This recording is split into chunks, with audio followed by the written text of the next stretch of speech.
AG, episode 6, part 5. Rolling. Ganda. Go.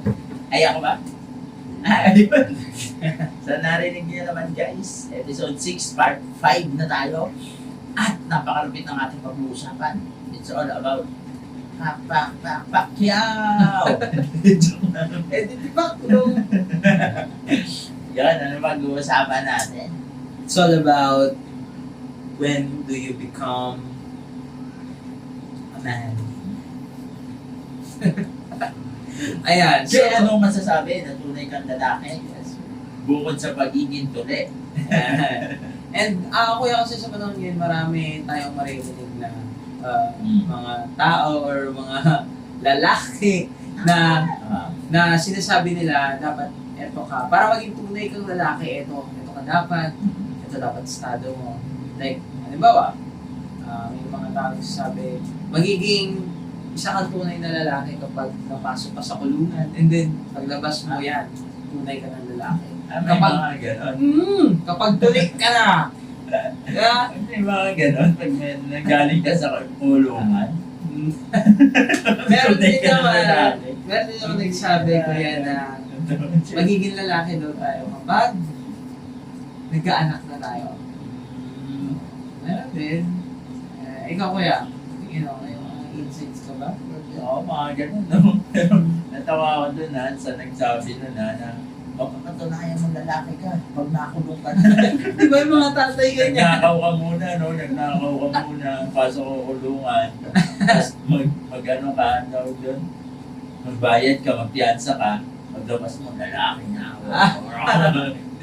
Oo, may mga ganon, di ba? Na pagiging lalaki. Nagsasabi pa, masasabi nga na tunay kang lalaki. Meron naman nagsasabi, siyempre pag marami kang yabab. Marami kang pera. Marami kang pera. Diba? Yun yung mga pamantayan ng iba. Ito ang pagiging lalaki. Kailangan ganito ka. Diba? Kailangan, ito, may pera ka na, kaliwat kanan yung chicks mo, meron pa sa paa, naglakad ka. So, ayun, hindi ba gano'n? Hindi. Sa tingin mo, ikaw Ray, sa tingin mo, ano ang pagiging lalaki? Para sa'yo, paano mo masasabing lalaki na? Pamantayan mo. Oo. Siguro sa akin yung kaya mong panindigan yung salita mo. Yung isa lang taong mamahalin. Isa lang. Kasi diba, tulad ng sinabi niyo kuya kanina, parang basehan niyo yun, yung parang maging tunay ka na lalaki, kailangan marami ka naging babae. Mali pala. Kailangan ang basihan na tunay na lalaki, kayang magmahal. Ng isa lang. Oo. Isa lang pinapangakuan. Ayun. So Karen, tama ate Karen, no? Hinahanap siya, di ba? Ay, hindi si Derek pa rin. Karen! So ayun. Ayun, ganda nun, no? Tama, isa lang dapat. Kaya mong mapatunayan na lalaki ka. Loyalty. Loyal. Ayun siguro sa akin. And ready na to. Ready na, mahalin niya na guys. Napakasipag niya. Ikaw. Sa akin, you become a man kapag marunong kang mag-take ng responsibility. Ikaw, sabi niya sila. Uy.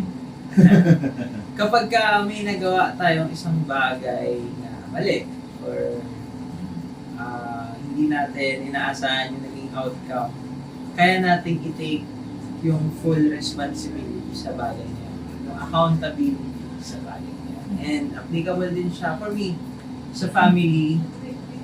You become a man hindi dahil nagkaanak ka. You become a man kasi inaako mo yung responsibilidad bilang isang tunay na ama. Kung paano mo sila papalakihin, kung paano ka mag-raise ng anak mo, diba? Yun, sa akin. And surely, having Christ in your life, syempre. Yung wisdom kasi ng Panginoon, diba? Yun yung Yun yung magtuturo sa'yo kung paano tumayo bilang isang tunay na lalaki. Yun. Sa pamilya, sarili. Tama. So, yun nga, paano mo masasabing tunay ka lang man, hindi boy. Di ba parang lagi nilang inaano yun? Oo, kasi pag, Man and boy. pag boy ka lang, parang bata-bata ka lang. Oo. Christian boy. Christian boy. Oo. Christian, isa ka bang Christian boy? Evangeligaw. Oo, mga ganun dati. So, yan. Sa mga kabataan dyan, shout out. Huwag nating hayaan na maging boy lang tayo. Kung Kristiyano ka, huwag nating hayaan na maging Christian boy lang tayo. Be a man after God's own heart. Diba? Kaya nasabi ni Ryan yun, kailangan meron kang ano. Parang sinasabi ng iba, ano yun, nakakalungkot pag may Diyos ka. Ganun. Parang lagi mong binibida si Lord. Pero yan ang isa sa ano, sa dahilan ang lakas makalalaki. Kasi yun nga nasabi na aman, hindi a boy after God's own heart. Aman. Ibig sabihin, isa ka ng tunay na lalaki. Pag nasa puso ka rin ni Lord, di ba? Or nasa puso, iba ang wisdom, gano'n. So, ibig sabihin, kuya, ang pagiging lalaki, hindi yung pagbalaki katawan mo. Bato-bato ka. Marami na ngayon sa Facebook na malaki yung katawan. Pero, yung titik ng balakang, dami kong groom, di ba? So yun, hindi about physical appearance. Hindi. Pansinin nyo, di ba may mga tatay tayo na parang medyo matataba, ganyan. Pero nakita nyo kung paano mag-lead ng family. Yun, isa, tunay kang lalaki pag kaya mo mag-lead ng family. At tunay kang lalaki kung hindi mo kayang saktan physically or ma-abuse yung babae. Bading ka or hindi ka tunay na lalaki kung nasasaktan mo yung babae. And even nga verbally. Diba? So guys, nasasabi mo rin lalaki ka kapag naging yun, mapagmahal ka sa family mo, maalaga ka, parang feeling ng iba, ay hindi, pero malakas na tingin sa sa babae, dami ko na rin narinig na ganyan na, ay gusto ko yung mapagmahal sa family. Kasi tinitingnan nila na ay yung family naman, naalagaan nila, mag-reflect. Kaya ako dati parang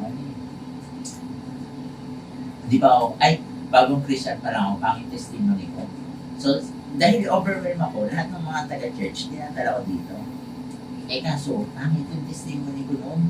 Ang gana, wala akong trabaho, ganito. Nung sinama ko dito, puro pangit yung nabanggit sa akin. Pero tama yun talaga, nabanggit sa akin yung pamilya ko. Ay, ganito yan, batugan yan, ganito. Parang naiitulog. Yun, lahat.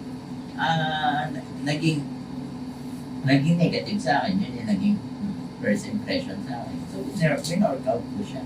Na gano'n. So, tinitingnan talaga ng mga tao din sa paligid natin kung paano natin i-lead yung family. Maging rin, isa ka ng tunay na lalaki pag visionary ka.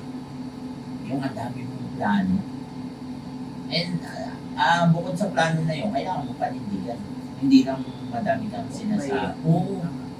Integrity, ang lakas makalalaki.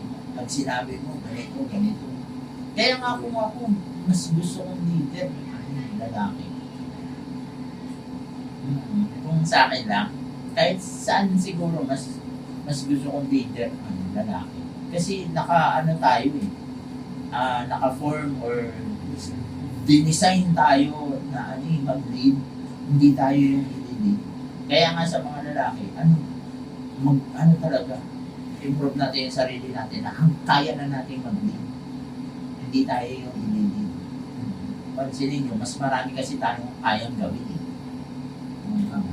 Parang sinasabi lang ng babae, kaya nilang gawin yan, pero hindi nila kayang gawin lahat na ginagawa natin. Hindi nga, basketball tayo. Bugukal tagin. So, ayan, mga example lang. Alam po, sa girls din, mas gusto nila yung nililid sila. Basta, alam nila, yung lalaki, ay makita ng babae na patok-mul ka lang, tapos ililid mo, o baka makapunta tayo sa kanal niyan. Di ba? So yun, malakas ang makalalaki pag kaya mo na mag-lead na family. Integrity. Napakaganda. Kayo, may mga insights pa ba kayo? Siguro, pasok kasi doon pa lang sa man of God. Ay, Pasok na lahat. Amago, a man after God's own heart. David, no? Yan na. So, ayun. Tulad yan sinabi ni Kuya, no? Nakara natin kung ano yung sabi natin. Diba? Di man enough to do that. And taking full responsibility sa lahat ng bagay. Yun. So, pasensya nyo na. So, naghahanap ng mga sinasabi ni Ray. Yan na talaga yun. Pero masaya kung kasama yan. Ano siya, bigla siya sabi, hello nga, no? Ganun. Minsan lang parang sniper. Minsan lang bumanat, pero solid. No? One hit delete. Kaya sa inyo, Ate Karen. Ayun na lang si Ate Karen. Sa tapos, boom!